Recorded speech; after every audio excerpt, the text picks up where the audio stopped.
Hi bro. Hi bro.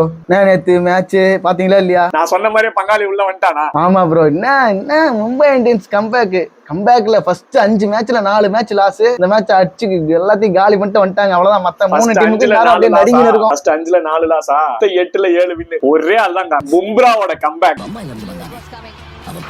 முழு பேரு தெரியல.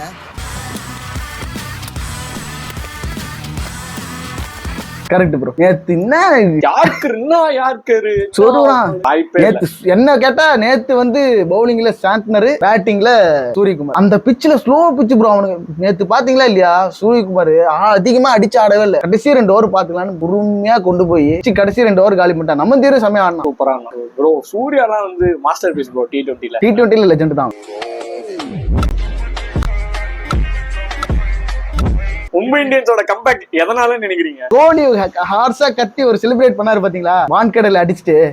அதுக்கப்புறம் அந்த ஒரு சீன் 2 பேரும் உட்காந்துருப்பாங்க. ரோஹித் சைடு, பாண்டியா அந்த பக்கம், நடுவுல கோலி கத்துற மாதிரி அந்த ஒரு சீன். அதுக்கப்புறம் தான் கம்பேக்.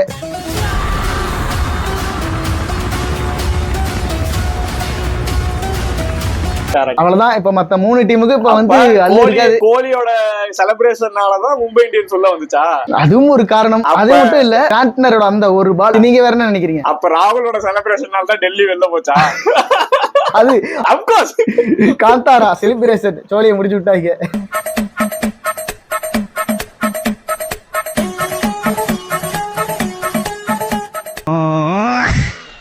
எதுக்கு நம்ம ஃபர்ஸ்ட் கப் அடிக்கணும்? என்ன பொறுத்த வரைக்கும் கப் அடிக்கிறதுக்கு முன்னாடி இந்த மாதிரி எல்லாம் செலிப்ரேஷன் பண்ணவே கூடாது. அவன் பேர் என்ன? இப்போ ஒருத்தன் ஃபைன் பண்ணாங்களே, திக்வேஷ் சர்மா. அவன் ஐபிஎல் சேலரியே 30 லட்சம் தான். இல்ல புடிச்சு அடிச்சிருவான்டான். ஐபிஎல் சேலரியே 30 லட்சம் தான். ஃபைனே 10 லட்சம்.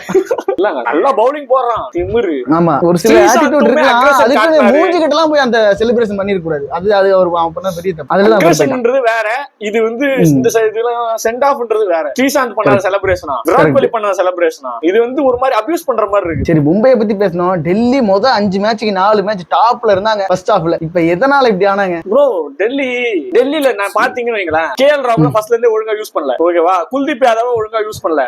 இப்ப கடைசி ஒரு 2 மேட்ச் ஸ்டாருக்கு வேற இல்ல. ஸ்டாருக்கு இல்ல. நேத்து மேட்ச் எல்லாம் ஸ்டாருக்கு இருந்தா ஒரு மாதிரி இருந்திருக்கும். டெத் ஓவர் ஓரளவுக்கு போட்டுருப்பான். அட்லீஸ்ட் 27 ரன் எல்லாம் கொடுத்துருக்க மாட்டான் ஸ்டாருக்கு. அட்லீஸ்ட் ஒரு 5 ரன் 14 ரன்னோட. எனக்கு தெரிஞ்ச நேத்து டோட்டலுக்கு 160 165 அந்த மாதிரி மும்பை அடிச்சிருந்தா ஜெயிக்க சான்ஸ் இருக்கு ப்ரோ. ஒரே விஷயம் ப்ரோ, நட்ராஜனே ஆடல. முகேஷ் குமாரோட நட்ராஜன் வந்து கம்மியான.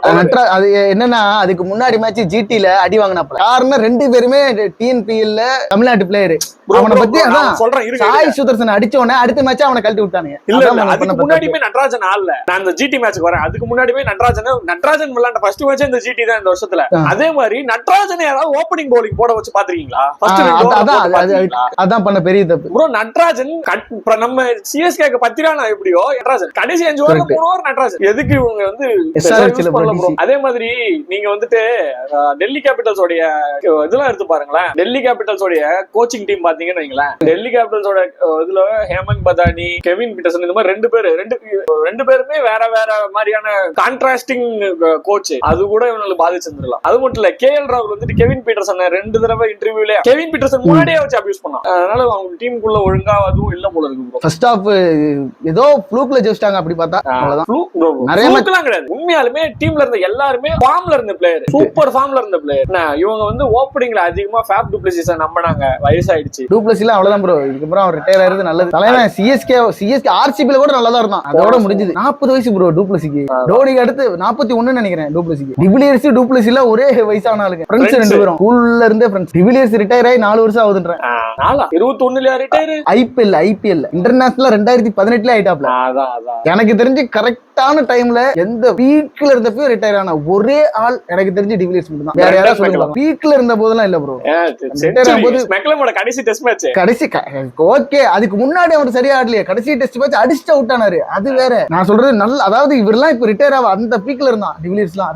நான் நிறைய பேர் சொல்லுவேன் ப்ரோ. அலஸ்டர் குக் எல்லாம் கூட வயசாயிருச்சு ப்ரோ. நான் சொல்றேன் டிவிலியர்ஸ் 36 வயசுல 37 வயசுல ரிட்டையர். என்ன வயசானா? டிவிலியர்ஸ் 34. சூரியகுமார்ல இப்ப 34 வயசுல தான் அடிக்கவே ஆரம்பிச்சிருக்காரு. பீக் ஆகுறது இப்பதான். தோனி